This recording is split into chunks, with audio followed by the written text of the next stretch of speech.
ఈ మధ్య కాలంలో అంటే పెద్ద లేదు, చిన్న లేదు సార్. ఎక్కువ ఏజ్ ఉన్న వాళ్ళు కూడా మాకు ఇంకా చేయాలని ఉందండి.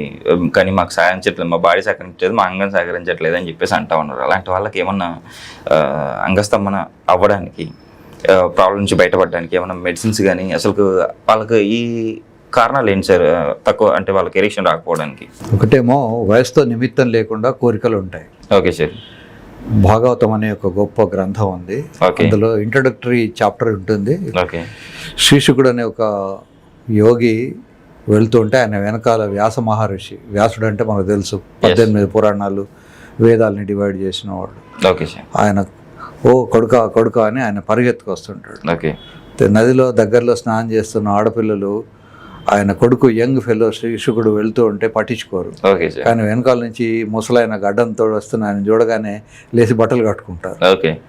ఎందుకు అంటే ఈయనకు ఇంత వయస్సు వచ్చినా ఇంకా ఆయనకు ఆ కోరికలు అవన్నీ ఏమీ తీరలేదు, అంత జ్ఞాని అయినా కూడా. అదే శ్రీశుకుడు ఆయన ఫిలాసఫర్ కనుక ఆయన చూసిన వాళ్ళకి ఏం తేడా లేదు. అది తేడా అన్నమాట. సో ఇర్రెస్పెక్టివ్ అది ఏజ్ ఎంత వచ్చినా కోరికలు ఉండొచ్చు, ఉండడం తప్పు కూడా కాదు.